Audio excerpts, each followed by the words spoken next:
सवाल नंबर 9, इसमें हमें कुछ लफ्ज़ दिए गए हैं और हमसे ये कहा गया है कि इन अल्फाज को जुमलों में इस्तेमाल करें। आइए देखते हैं कि वो कौन से अल्फाज हैं। तो आप देख सकते हैं किताब पे कि मुंदरिजा झेल अल्फाज को जुमलों में इस्तेमाल करें। नीचे लफ्ज़ दिए गए हैं लहलहाहट, जलथल, गुलजार, घटाएं, माह, ताबा, माही। आइए इसके हल की तरफ बढ़ते हैं। सबसे पहले आप ये करेंगे कि अपनी नोटबुक पे 2 कॉलम बना लेंगे। एक कॉलम की चौड़ाई ज़रा कम हो और एक कॉलम की चौड़ाई ज़रा ज़्यादा हो। पहला जो कॉलम है उसमें आप लिखेंगे अल्फाज और दूसरे कॉलम में आप लिखेंगे जुमले। आइए बढ़ते हैं पहले लफ्ज़ की तरफ। पहला लफ्ज़ इस सिलसिले में है लहलहाहट। इसका जुमला बनाएंगे कि गाँव में सब्ज़े की लहलहाहट देखकर उसकी तबीयत खुश हो गई। अब बढ़ते हैं दूसरे लफ्ज़ की तरफ। दूसरा लफ्ज़ है जलथल।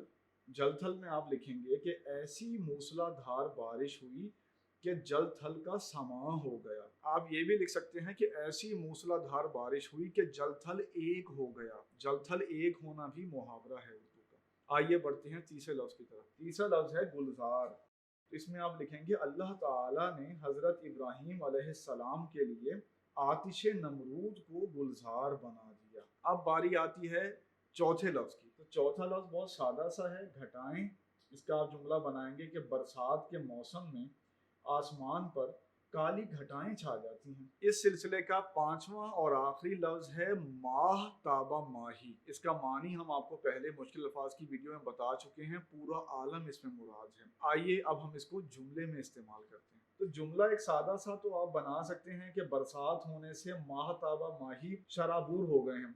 लेकिन हम आपके लिए एक शेर लेकर आए हैं। तो आप शेर में लिखेंगे कि बादशाही माह से है ताबा माही आपकी, बादशाही माह से है ताबा माही आपकी सल्लल्लाहु अलैहि वसल्लम, ये ज़मीं ये चांद देते हैं गवाही आपकी। तो हमने आपके सामने सैयद नसीरुद्दीन नसीर रहमतुल्लाह अलैह का नातिया शेर जो है वो आपके सामने, नात का मतला जो है आपके सामने हमने सुनाया आपकी समाअतों में रस घोलने के लिए।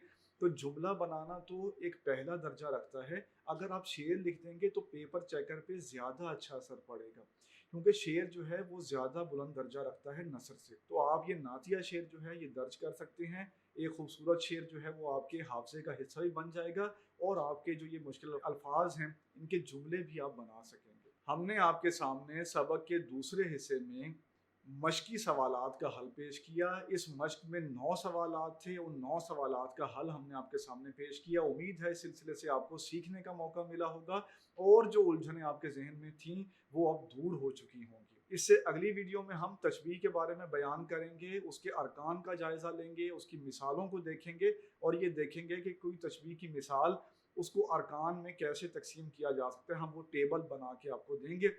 तो ये सिलसिला हमें उम्मीद है आपको पसंद आया होगा। मेरा नाम फरहान अली है और मैं ट्यूटोरिया.pk पर उर्दू का ऑन स्क्रीन इंस्ट्रक्टर हूँ।